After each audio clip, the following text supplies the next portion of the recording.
Welcome to the Martial Art World Holiday Special. My name is Cindy Ming, and I'm here with my partner and co-host George Strickland. We hope you are enjoying the season. We have a terrific show for you. Martial Art World was invited to the National Black Belt League's Super Grand Championships, one of the premier martial arts events of the year. The unique part of this event is that every competitor must already be a champion from a previous NBL tournament to participate. This makes the competition very tough. We traveled to scenic Niagara Falls for the NBL event, and we're going to see the first part of the show we filmed there. We have much more, and my partner George Strickland is here to tell you about the rest of the show. Well, Cindy, we have Shorin-Ryu Karate from the Long Island dojo of Sensei Joe Carbonara, a longtime instructor of the traditional Okinawan karate system. In another story, our producer John Burke was in Hong Kong to work on stories for the show. There, he met with Dr. Mak Yin King, Tai Chi expert and Qi researcher. Plus, to round out the show, there's a videotape review from author and black belt instructor Brian Wilkes. So stay tuned. The martial art world is sponsored in part by Inside Kung Fu and Inside Karate, the finest martial art magazines available anywhere. Look for them today.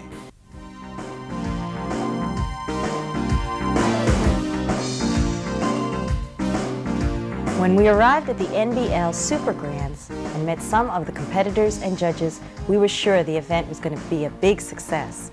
We talked with some black belt senior forms competitors about their training and the event. So here is the senior forms competition. Senior forms is split or divided among three groups: senior women, senior male, which is creative, and senior male, which is traditional. And then there's one last one, which is weapons. So there are four divisions, and I was fortunate enough to win two of them. What I've elected to do is pass on my forms and do a musical weapon form. Okay, the weapon I'll be using tonight will be the bow. Some people call it the bow staff, but it's basically about a 6-foot-long stick that was originally a farming implement that was eventually developed into a weapon. Okay, the forms consist of techniques, movements that would simulate fighting imaginary opponents. In the case of the weapons, it would be a simulated fight amongst competitors or opponents that also have weapons. And I believe that that's a very important point, because oftentimes I think it's perceived that perhaps the competitor using the weapon on stage or on the ring is fighting opponents without weapons, and that's just clearly not the case. That was Forms competitor Rocky DiRico, and here in the ring is Forms competitor Rocky DiRico. George Strickland, you and I have both seen bow staff before, and this man is a real technician. What do you think of the bow staff?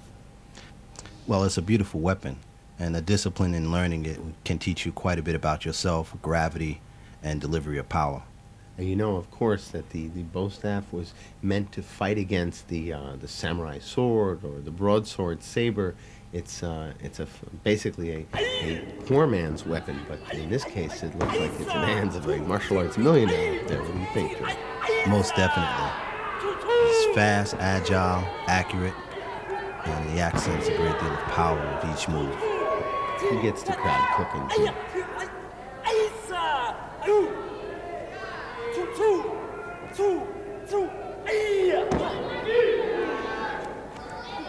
The movements are very, very quick. We really have to congratulate Boy Slidell and the National Black Belt League for bringing this kind of competition to the forefront so that we can show it to you folks at home.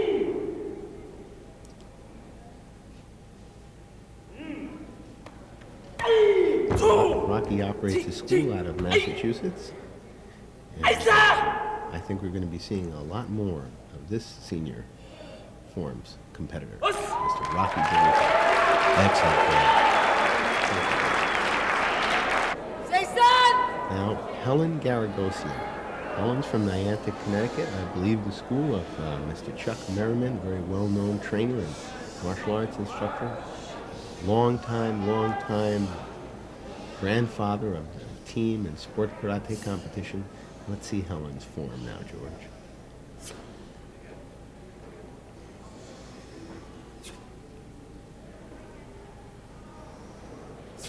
And the traditional Japanese breathing kata.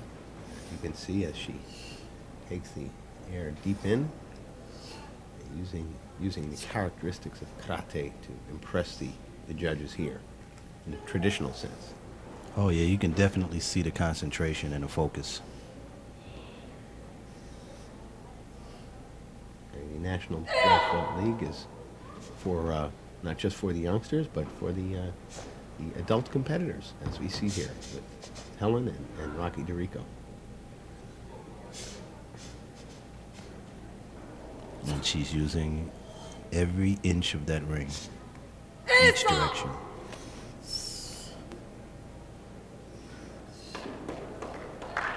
Again, Helen got a basement from land to field. But the winner That's is tough. Mr. Rocky DiRico. The winner is Rocky DiRico. Rocky. He was very dynamic. Very popular name in these days.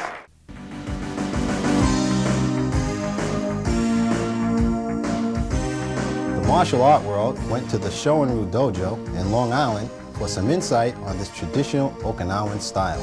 And we're going to Sensei Joseph Carbonara for the story.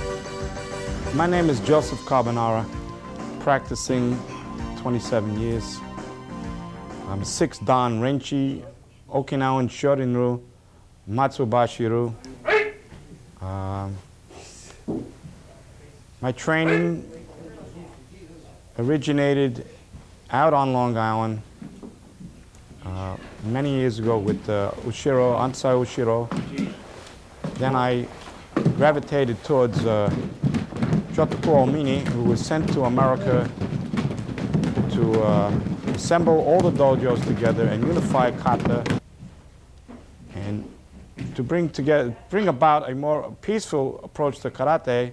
For early on, we did much more sparring, and schools were known just as sparring and not for techniques, kobujitsu, extension of one's body with a weapon, zazen meditation, and a sense of belonging also to the Okinawan Hambo original school. These are the exercises or stretching procedures necessary to loosen one's body up. And then we also do some speed techniques with partners. We leave a kumite to maybe several times a month. We don't, the freestyle kumite, we don't do every class or every other class. So we may do 2 to 3 times in succession of classes, or leave it out for a month. It's not necessary. The students attending this dojo realize that the kumite is necessary but not needed so often. And the perfection of kata and technique is much more important. For one's personal life, there are some students in their 30s, some 40s, some 50s. We don't need to boast our egos to prove that we can spar. Oh, the first move is always defensive move. We never attack because karate should be used for self-defense. So the first move is when I turn and somebody was trying to punch me, so I block the move. After that, I'm free to attack. So what I did is I imagined there was an opponent that was attacking me, and I blocked them, and then I returned a punch. Then I turned around as if there was another opponent. So we can imagine that either one opponent is working very quickly, or we can imagine 2 or more opponents are attacking us simultaneously. Well, it's interesting kata. It took me a while till I learned it. I had to be here for 3 years before I learned it. And I had to be going for my black belt. Shorin-Ryu, first degree black belt, before I was eligible to learn it. So it's not a kata that's just handed right out to anybody. I like the kata. It has a lot of good moves in it. It's a very powerful kata. You can generate a lot of power with it. I was attracted to this style mostly through my teacher, through Sensei first. And if anyone ever wants to take karate, whether it's here in Long Island, right here at East Northport, or Budokan Karate, or anywhere else, California, for anywhere, for argument's sake, you have to look at the teacher first. And that's what attracted me to this place. And then I came to learn Okinawa Karate-Do. I did not go look and searching for Okinawa Karate-Do. I came to school, I met Sensei, and I liked his teaching methods. An essential part of karate training is makiwara practice. It's not recommended for everybody. It's not necessary everybody does this. Children shouldn't hit the makiwara. Students shouldn't hit it savagely. Should approach the makiwara, first bow, and just lean on the makiwara. Focus the two knuckles 60-40, and if you see it lines the wrist up, and this action won't happen in case of combat or a fight or something. It also builds up the forearm and rotation of the hips, which is necessary when punching. Hip rotation. It aids and supports the action of the speed of the arm, which then is also good for doing down blocking or kata, where the hip is employed. Maybe 50 or 100 easy taps for a person training 3 or 4 years. If you're training 5 to up, you can accelerate and punch a little harder. I've been punching makiwara all my life in karate. My knuckles are pretty big. I don't have arthritis. I'm not deformed. It can be too much at my age, particularly for the elbow joints, so I don't hit as much. But I think it's necessary to develop a good, strong punch, to find the focus to when the speed and the clenching of fists come together. On the makiwara, I exhibited a punch. It holds true also for a shuto, which is the side of the hand. Mr. Roma will try to break through five boards. He's a pretty big man anyway, so these boards are pretty tough. Shuto, edge of the hand.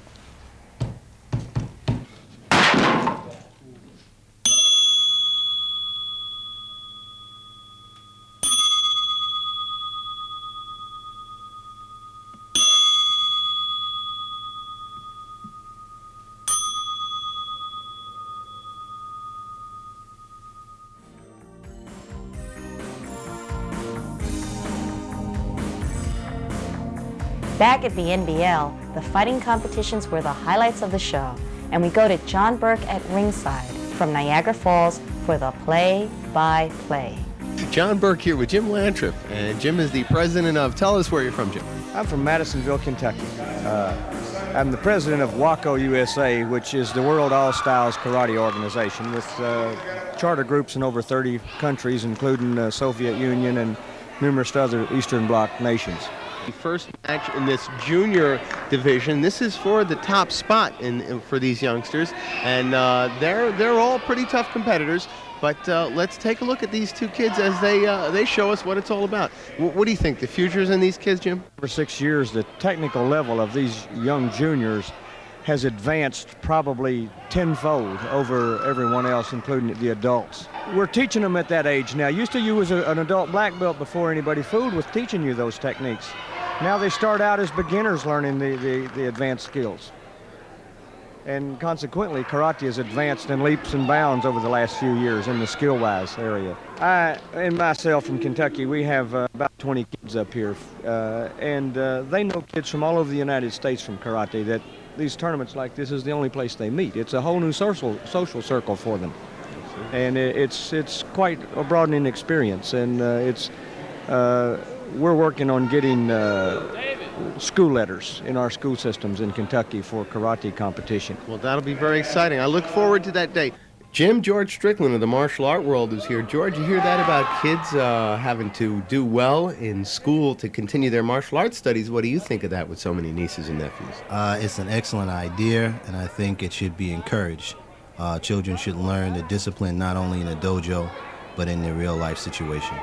I've always found that the martial arts is a great character builder for the youngsters, and I think that Jim's point is very well taken. I know a lot of other martial arts instructors who require their kids to have good marks. And just about every kid that I know on this circuit is doing pretty well in school. Now, these two youngsters are winding down to the end of this round with Harold Howard up there, and the point goes to Lumpkin, David Lumpkin from Montgomery, Alabama, against Matthew Hayes there in the white helmet from Atlanta. And there's, we're getting a little note here, there's some technicality here. You see these two youngsters have to go another round. Jim Lantrip, what do you see? It's a round kick to the side of the head. Well, I'll tell you, if you put Yeah, 100 2 pounds points. on any one of these kids, I'm going the other way. And I'd like to see these kids in about 10 years. Not even, maybe 4 or 5 before they really mature. Oh, yes. About 13 years old. These guys will be awesome if they stick with it. Absolutely. When you look at a fellow like the center referee, Harold Howard, and imagine what one of these kids is going to look like when he puts on some beef. I refereed Harold in Madison Square Garden a few years ago, and he's a pretty tough character. I'm sure he can separate these two if it comes to it. I've seen Harold fight before, and he's a tough competitor as well as being a good judge and a center referee man. Now these kids, they know what each other have, and they don't want to be scored against. They want to score the point. They already know one round, so they're not feeling each other out. They're trying to make it count, because this is for the #1 spot. The kid circling, I don't know if he looked at the score. I think maybe he thought he scored with that last kick, but he didn't get any points. That was a beautiful technique. Double technique. There it is. Now he's got a point. The pressure is really, really on these kids, and you know, this is being a young league. These kids don't know exactly what's going to come, but they know that being #1 here is really the top. They've had to compete through their conferences and get rated in the top 5 from their 6 conference areas all over the United States to qualify to be here. So it's not just the match you see here, it's the 40 or 50 matches they've had this year just qualifying to get to this point. A lot of kids stayed home because they didn't win enough matches to get to this point.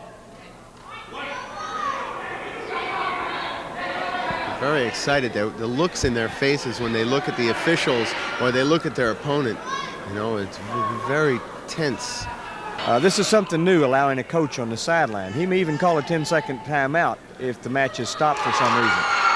I think at this age, it's probably a big plus for these kids to have their coach nearby. It makes a difference for them. Kids forget what they're doing sometimes. They get caught up in the excitement. And trying hard, but you cannot win them all. There is next year for these kids. They're young, yes, so they'll get over a little disappointment. Yes, what do you say, Jim? Yes, there they are hugging again. That makes it worth it. One of the they're competitors gentlemen. said to me, it's not just winning, it's losing. You got to lose like a champion too Yes, here. that's right, exactly. And there's a big hug for the opponent's coach, and that shows that. Well, you know, that's ingrained in the martial arts and in karate. That's part of it. That's taught in the schools. In my school, we ask for report cards from school. It goes into the promotion system. Well, it should be part of it. Again, thank you, Jim Lantrip, for being with us here. I've also got George Strickland from the martial art world here with me. George, we've got Mr. Mosley, Mr. Jeffrey Mosley, and Kevin Jones in the ring now. Jeff Mosley's from Alabama, Dothan, Alabama, and Kevin Jones is from Mayville, New York. That's Jerry Fontanez training that young man from New York. Oh, look at that, George. Give us a little help here. Okay, they get the judges pull them to the center to give a point out. A kick to the midsection. And I think it's Mr. Mosley, he's trying to use mobility. And Mr. Jones is constantly pressing the attack. And we've got the set out there to get some more detailed information. Whoa! caught by Terry Macaron, one of the judges here. George, it's kind of dangerous here at ringside. Yes, a side kick into the seats, and a ridge hand delivering that side kick. It's good enough for a point there. And let's see. Okay, we got Rick Bissetta coming back. Thanks, George. Rick, come on, sit in. Tell us what's going on here and what you see. John, we're coming up on a sudden victory overtime. The score is tie. Both of these opponents neither one of them has a loss in the national competition. We see Mosley sidestep, throws a blow over the top. However, Kevin's hand's up. I don't know whether he blocked it or whether it's in. Of course, we need a majority of the judges. No, they're saying that the blow is blocked. So it's still the score in overtime is 0-0. A spin kick by Mosley. The question is, was he inbounds or out of bounds when he kicked?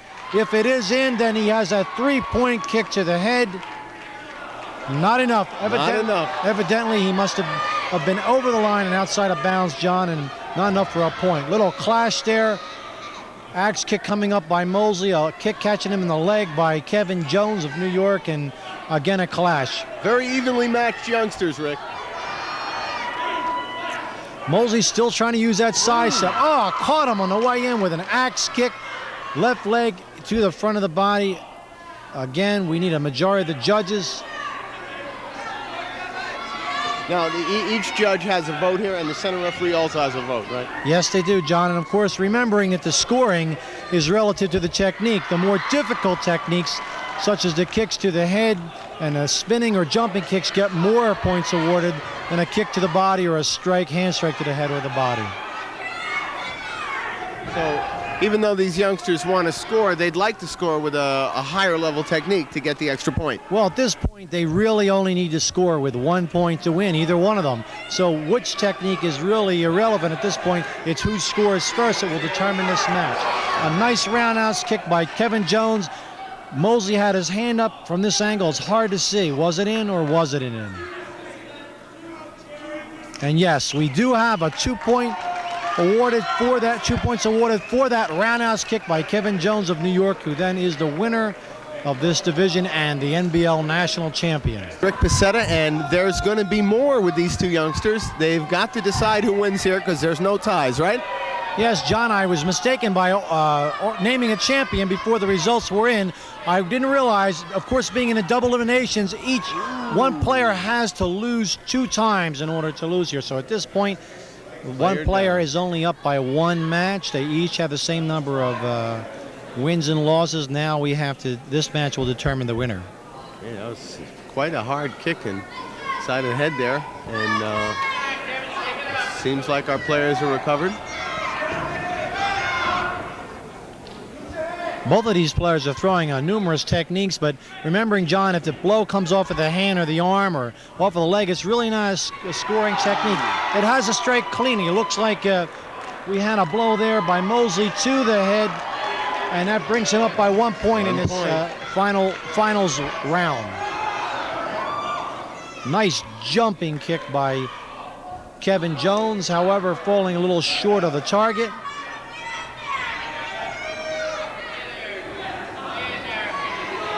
You notice that they're being a little more cautious with each other, trying to bring the pace down and pick a clean blow. And these two fighters have seen each other before. They've probably fought each other before, and it's going one way. There goes Mosley again in that last technique, sidestepping and then a blow to the body. This last kick looks like it came off of the hip of Kevin Jones. Again, Mosley's trying to catch him on the way in, and they're clashing with kicks at that point. Jerry Mosley getting the worst of it, losing his balance. They're trying to follow up. Is that if there's a technique to after the opponent hits the ground, that's a point, right? He has 1 second, and 1 second to score after the opponent touches the ground. However, again, he didn't score in that period of time. Now, that's the second shot I've seen him take to the hip. I think that he is sore, he is hurting, and these kids have been fighting for 4 days, so they may already be a little bit bruised up, and one good shot could make the difference between them being really able to compete at their fullest to not being able to. Of course, the run and fight technique. John, you're going to see it's amazing when your adrenaline is pumping. Sometimes you don't feel that soreness there. And I see a series of clashes there again. Mosley attempting to get the kick in. And it looks like, yes, he gets the second scoring move. The score is 4-0. The time is over, and we have Jerry Mosley from Alabama, Danville, Alabama, as the NBL national champion in this weight division. Here at ringside with Rick Pacetta, we have Shannon Lee in the black pants, white top, and Brandy Velez in the brightly colored bottoms and the black top. Rick, these two young ladies are the first in the female category to compete here at this NBL Super Grand finale, and they are, of course, the cream of the crop again, since you have to be a winner to be here in the first place. Okay. Not enough. Okay. John, at this point, we have an even score between Shannon Lee and Brandy Velez. A lot of clashing back and forth with kicking. This time, it looks as though Brandy Velez came in with a punch, a point, and brings a score 2-1.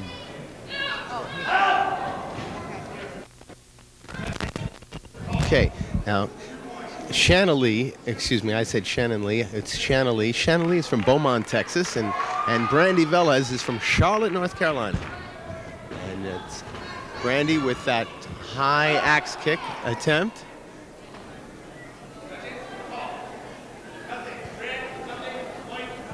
Not enough. They're testing each other out and clashing quite a bit. Now, you've seen the young ladies fight this weekend, Rick. What can we expect from these young women? High leg techniques and some of the more flashy techniques? Well, John, I really see a lot of kicking, probably more than ever in the NBL, remembering that the emphasis is on a greater number of points for the more complicated, more difficult techniques. So it encourages the player who can kick high and do some of the more exotic kicking maneuvers to try them out. And so, of course, you're going to see a lot of that in a lot of these matches today. Very popular match here. These young ladies have been competing very hard all weekend to come to this moment in time, and neither one of them is going to give the other an opportunity to take this championship away easily. Oh. Okay, 1 point to the white side.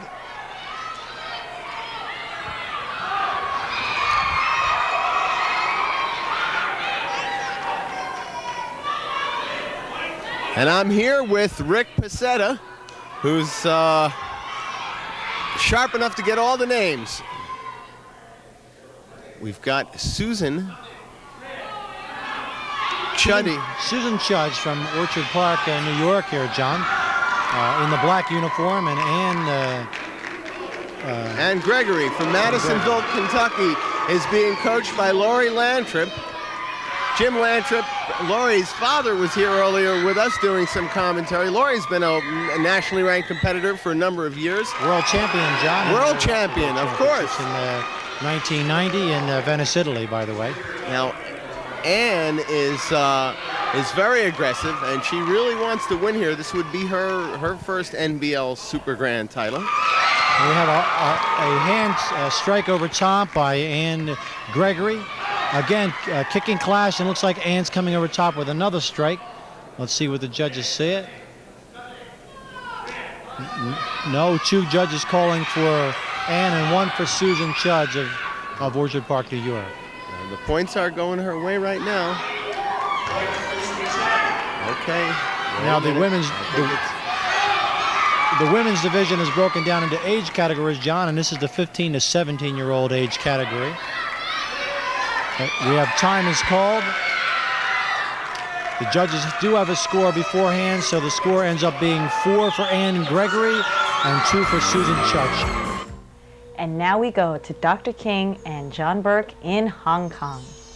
This machine will apply you the electricity, the sound, and also the magnetic field, so as for cooling the patient. Okay, this is some kind of Qi Gong cooling. Qi Gong curing, okay? This will be good for my head and my knee, or just for the whole body, or what is the purpose of this? This one is for curing the whole body of you, okay, especially the inside. It is especially for the circulation of your blood, and also for the qi. Okay, because Chinese believe they have qi inside. The qi is some kind of I think maybe some kind of blood impulse or something. So the circulation. So so this one will help you with this magnetic field, with the sound, also with the electricity, all together, all combined together, so as to form a whole circulation. Okay. This is Dr. Mark King. Dr. Mark King is one of the foremost Qi Gong experts here in Hong Kong and maybe around the world.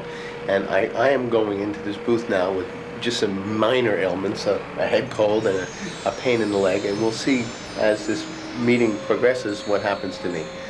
Thank you. This is Sifu Dr. Liang Ting, also from Hong Kong. How long will I spend in this machine the first time?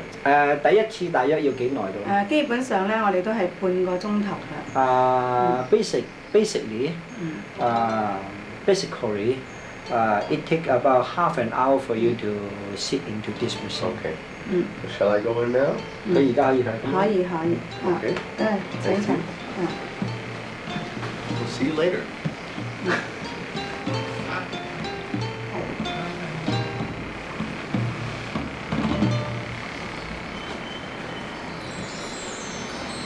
For those of you who think this may look a little strange, Eastern medicine is very different from Western medicine, and I'm sure this is going to be a lot less invasive on the body than some Western procedures I might be undergoing now. However strange it may look to you, we'll see what happens. You'll certainly hear from me what I have to say.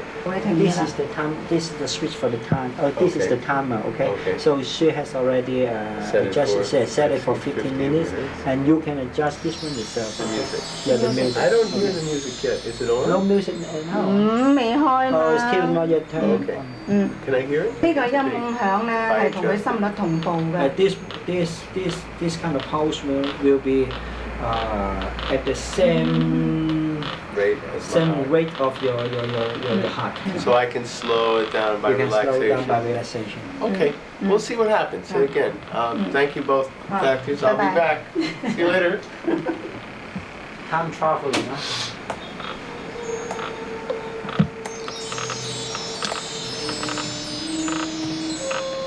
He's an accountant. He is an accountant. 佢覺得咧，去啲公共嘅地方啊，或者啲酒樓之類咧，佢會覺得咧就係冇氣喎。He feel nervous all the time because he feel high. 成個人震啊。He feel heart pressure and sometimes he feel very nervous, while he's in the public place. And also sometimes he feel, he find he breathe difficultly. And also he feel that he got some headache, or also pains all over his body. 全身出汗啦。And also sometimes he feel he's sweeping, all over his body, and sometimes he feel cold and hot. 呢我哋中國嘅一個叫做吸罐酒罐。To use this kind of glass bottle.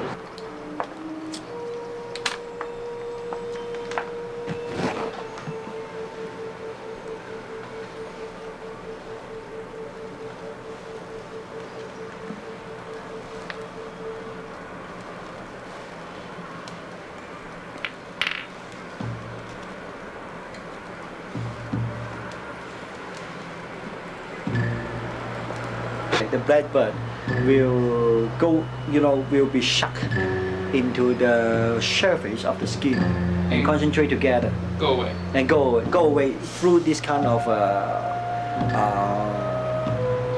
vacuum, this kind of vacuum grass bottle. If this patient, later on this patient become, if he's been cooled, then he's been cooled, there will be no more blood happen on the surface of the skin. He'll go away. Will go away. But if he's you not can never cured, see that. If he's not cured, you can see stay. you can see that. You can see the mark here. Yeah. This is a demonstration. You see, if he has no problem, you can see no black blood on the surface. So okay. You can see that one. That one is just to show you if there is no black blood. Okay, no problem at all. Then you can see nothing. And this one, because there are some black blood, right? Some kind of problems here, so that's why you can see the black blood.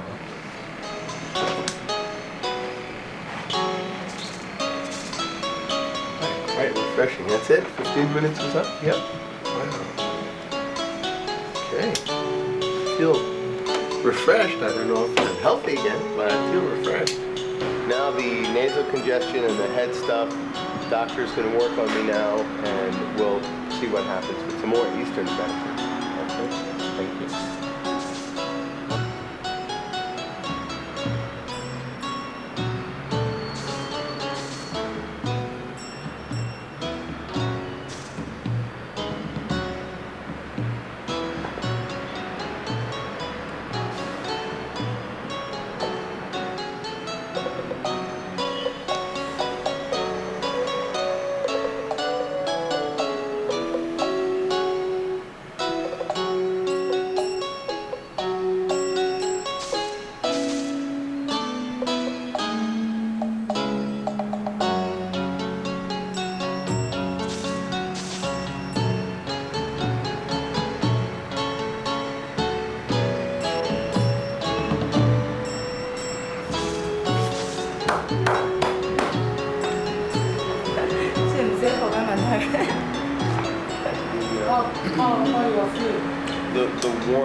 The warmth from this woman's hands is obvious when the hands are around your head, but there's a strange energy that is coming out and through me that I felt, before. I've come to understand that there are many, many things that we don't understand in the West that are very, very old here in the East. So what I can say is, Kreskin, Amazing Randy, and all you doubters out there, watch out. Uri Geller, watch out. Eastern medicine is coming. Thank you very much. I feel much better. We are going back to the National Black Belt League Super Grands, where many of the top-ranked competitors in North America gathered for the final tournament of the year. My name is John Burke, and I'm here with George Strickland from the martial art world, and we are looking at the Sasaki team doing its winning self-defense form. There were competitions here earlier today, and these people won the self-defense form competition, and we're going to see some exciting form from them. George, this is Kempo. Tell us a little bit about what you know of Kempo. Well, the Kempo system has a great deal of hand techniques, a lot of clawing techniques and breaking techniques, a very strong and agile system, utilizing the legs and the entire body. Now, what we're looking at here, of course, for the folks at home, is this is the slow motion version of what Joey's about to do for us. He's going to come out and show us what this same routine looks like full speed, but so that you folks at home can understand what's going on, we show it to you in a slow session first. And it'll be accompanied by music. And I understand that Joey is involved with the Flores Brothers karate system out there in Ojai, California, and had studied under the late, great Grandmaster Ed Parker. Some folks may not realize that Ed has passed away very recently, and of course our condolences to all his group and family here from the martial art world. But now we'll see what that Kempo that he taught so well does.